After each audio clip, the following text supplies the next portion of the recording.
आऊज़ुबिल्लाहि मिनश्शैतानिर्रजीम बिस्मिल्लाहिर्रहमानिर्रहीम। नॉली फैक्ट्री के दोस्तों अस्सलाम वालेकुम। नाज़रीन इकराम, आज दुनिया जिस नहज तक पहुंच चुकी है और जिस तरह टेक्नोलॉजी तमाम हदूदें फलांगते हुए नित नई इजादात करने में मसरूफ़ अमल है, इस दुनिया को इन इजादात के ज़रिए न सिर्फ आसान करने में अहम किरदार अदा कर रही है बल्कि अक्ल इंसानी को भी हैरान करने में किसी से पीछे नहीं है। कुछ बाइद नहीं कि आने वाले वक्तों में होने वाली जदीद इजादात ऐसे ऐसे नमूनों को जन्म दे जिन्हें ना आज तक किसी ने देखा और ना ही इसके बारे में कोई तसव्वुर कायम किया हो। और इस पर अलमिया यह है कि इन होने वाली इजादात पर ना तो कोई सवाल उठाता है और ना ही ये सोचता है कि ये बनी नौ इंसान के लिए किस हद तक ख़तरनाक हैं, क्योंकि इन इजादात और इस टेक्नोलॉजी पर इजारादारी शैतान और दजाल के हवारियों की है। हदीस नबी सल्लल्लाहु अलैहि वसल्लम के मुताबिक दजाल चूँकि एक आंख से काना होगा, तो इस टेक्नोलॉजी की भी एक ही आंख है जिससे ये इस दुनिया का बेड़ा गर्क करने में अहम किरदार अदा कर रहे हैं। और वो भी सिर्फ इसलिए कि हर कौम पर अल्लाह ताला ने अपने मुकर्रर वक्त के मुताबिक नबी, रसूल और रहनुमा वही और हिदायत की शक्ल में भेजे।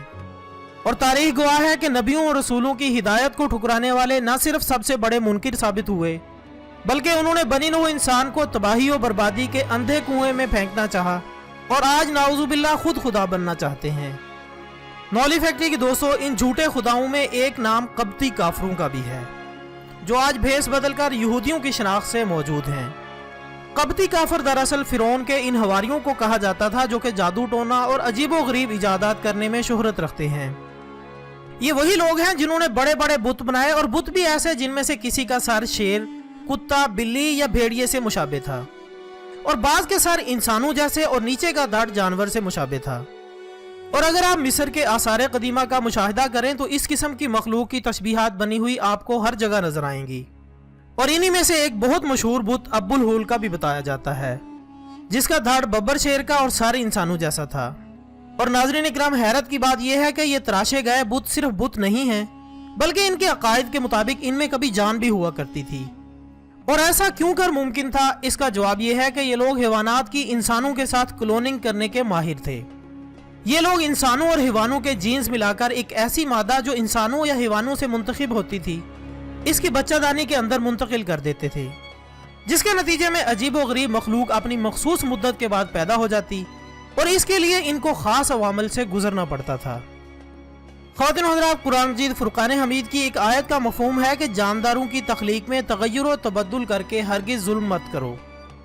लेकिन ये लोग जानदारों की तख्लीक में इंतहाई जुल्म व ज़्यादती के मुर्तकिब होते हैं और क्लोनिंग जैसे मोहलिक हथियार के ज़रिए ऐसी नाक़िस मखलूक पैदा करने के लिए हर दम कोशां रहते हैं। इस क्लोनिंग में सबसे ख़तरनाक अवामिल ही इंसानों और हैवानों की क्लोनिंग में अजीबुल नस्ल मखलूक को पैदा करना है जिनके सर हैवानों और धड़ इंसानों जैसे या फिर सारे इंसानों और धड़ हैवानों जैसे होते हैं। इन फिरौनियों का ये अकीदा था कि हर इंसान मरने के बाद जानवरों से मुशाबे हो जाता है और मरे हुए इंसानों की जीन्स किसी भी हैवान के साथ मुशाबे करने के बाद वो लोग ऐसे ही नीम हैवान और नीम इंसानों जैसी मखलूक पैदा करके ये समझते थे कि ये बहुत बड़ा दर्जा हासिल कर चुके हैं। इनके अकायद के मुताबिक मरने के बाद हर इंसान आधे जानवर और आधे इंसान की शक्ल इख्तियार कर लेता है और इसका ये रूप इसके दर्जे के मुताबिक होता है। जैसे अगर कोई शेर की शक्ल इख्तियार कर गया तो इसका ये दर्जा बहुत बुलंद है और अगर कोई चूहे की शक्ल इख्तियार कर गया तो इसका दर्जा बहुत कम है। बल्कि ये हिंदुओं की तरह ये अकीदा भी रखते हैं कि ये इंसान का हमारे दरमियान दूसरा जन्म है। लेकिन नाज़रीन इकराम, अब इन्हीं फिरौनियों ने अपना वही हज़ारों साल पुराना तरीका एक बार फिर से ईजाद करने की ठान ली है और साल 2050 तक इस दुनिया का जो नक्शा न्यू वर्ल्ड ऑर्डर में तब्दील करने का मंसूबा बनाया है इसमें इंसानों और हैवानात की क्लोनिंग के नतीजे में पैदा होने वाली मखलूक भी शामिल है। और ये लोग ऐसा इसलिए कर रहे हैं क्योंकि ये लोग इस ज़मीन पर नाउजुबिल्लाह खुदा बनना चाहते हैं और दजाल के खरूज से पहले ये इस दुनिया पर पूरी तरह काबिज होना चाहते हैं। और इसके लिए ये लोग जिस मंसूबे पर अमल पैरा हैं वो ज़िंदगी और मौत का इख्तियार अपने हाथ में लेना है। और नबी अकरम हज़रत मोहम्मद मुस्तफ़ा सल्लल्लाहु अलैहि वसल्लम की हदीस मुबारका के मुताबिक दजाल जिस खुदाई का दावा और लोगों के रिश्तेदारों को जिंदा करने का दावा करेगा इसमें यह क्लोनिंग टेक्नोलॉजी बहुत अहम हथियार होगी। और मुहक्किकीन का कहना है कि इनको अपने इस काम में काफ़ी हद तक कामयाबी मिल चुकी है। बहरहाल, अगर ये अपने इस मकसद में कामयाब हो जाते हैं और इस तरह की मखलूक़ात पैदा कर लेते हैं जो कि फ़िरौन के दौर में हुआ करती थी, तो सोचे जरा इस दुनिया का नक्शा क्या होगा। और इसके अलावा ये एक फैशन भी बना दिया जाएगा कि हर इंसान एक ऑपरेशन और सर्जरी के बाद अपना चेहरा किसी न किसी जानदार की तरह फैशन के तौर पर बनवा सकेगा। बहरहाल दोस्तों, अल्लाह ताला इनको इनके मकसद में हरगिज कामयाब नहीं होने देगा और इनके खात्मे के लिए अपने बंदे खड़े कर देगा। और मुझे खुशी है कि यूट्यूब पर कुछ ऐसे चैनल भी हैं जो फहशात और दीगर बददयानती को छोड़कर इन दजाली कुव्वतों को बेनकाब करने में हमारा साथ दे रहे हैं, जिनमें दी इन्फॉर्मेटरी चैनल नुमाया है। इस चैनल ने इन बदबूदार किरदारों पर ईमान की खुशबूदार छाप छोड़ी है। आप इस चैनल को भी लाजमी सब्सक्राइब करें।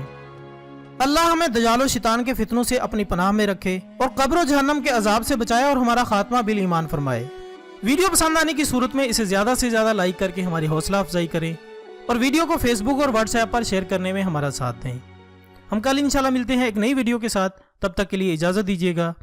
अपना दोस्तों, रिश्तेदारों और गिरदनवा के तमाम लोगों का बहुत ख्याल रखिएगा। अल्लाह हाफिज़।